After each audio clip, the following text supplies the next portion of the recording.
Do you ever feel like your tummy's a balloon ready to pop? That uncomfortable fullness after meals, or noisy gurgles that make you want to hide?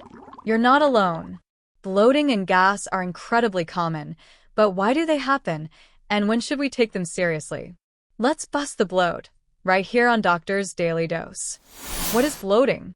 Bloating is that tight, swollen feeling in your tummy. You might look or feel bigger than usual, have pain, discomfort, or a rumbling stomach. And yes, farting more than usual counts too. Why do we get bloated? The number one culprit? Excess gas in your gut.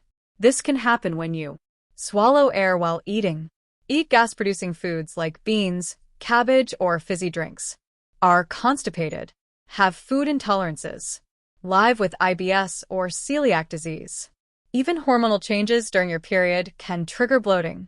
When is bloating serious? If bloating is persistent, say more than 12 times a month or lasting over 3 weeks, it could point to something more serious like ovarian cancer.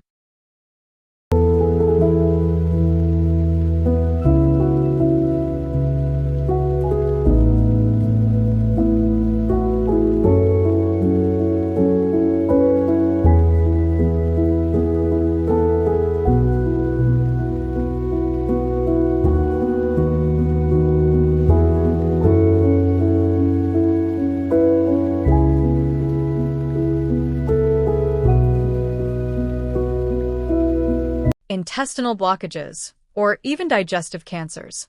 Watch out for sudden swelling, severe pain, unexplained weight loss, vomiting, blood in stool, or ongoing constipation. These need urgent attention. Always consult your doctor.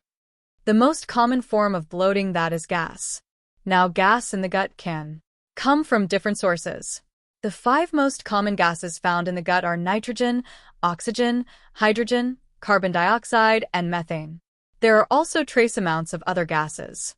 We know that nearly all the nitrogen and oxygen in the upper part of the gut comes from the swallowing of air.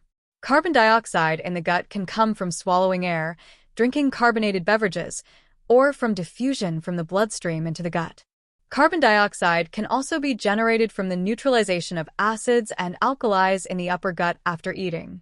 The most important process for gas production in the gut comes from the fermentation of foods in the colon by bacteria.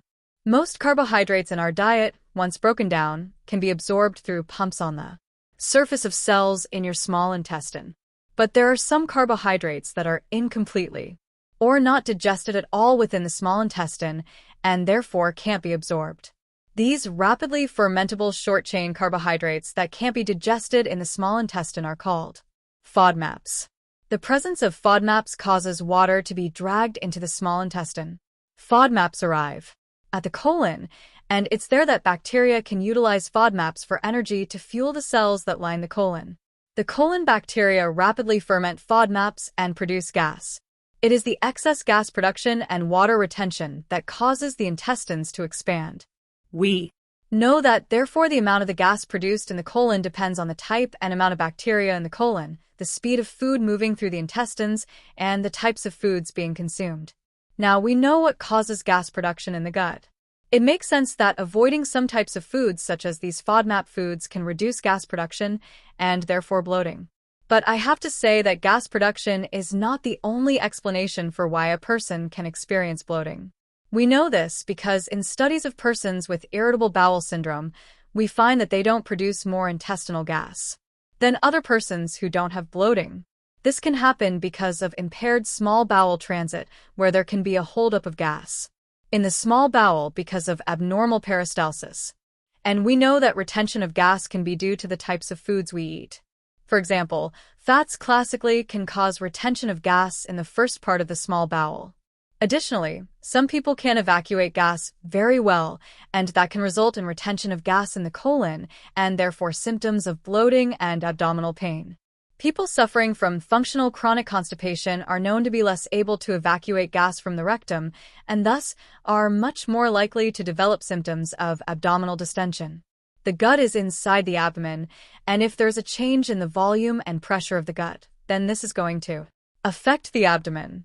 If the gaseous contents of the gut increases, then the abdomen can expand. How to reduce bloating naturally. Let's talk about simple, science-backed lifestyle changes. Do. Exercise regularly. Walk and yoga help gas move. Chew with your mouth closed to reduce swallowed air. Drink plenty of water. Eat smaller meals more often. Try a tummy massage right to left, gently.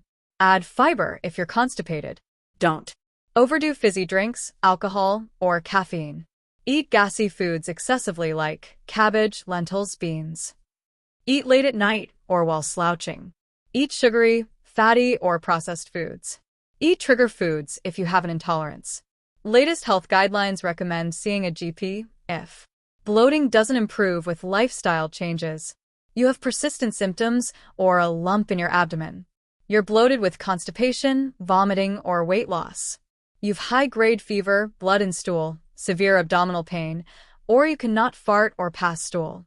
Your GP might recommend tests, refer you to a dietitian, or investigate for IBS, celiac disease, intolerances, or even cancer. The WHO also emphasizes regular physical activity, hydration, and dietary diversity to maintain gut health and reduce chronic digestive issues. Quick fixes and pharmacy help.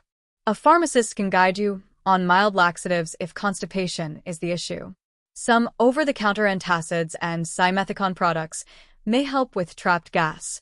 But remember, don't self-medicate for long without checking in with your doctor. Bloating can be frustrating, but your body is trying to send you a message. Listen closely, take action, and when in doubt, check it out. Don't forget to like, comment, and subscribe for your daily dose of trusted health advice.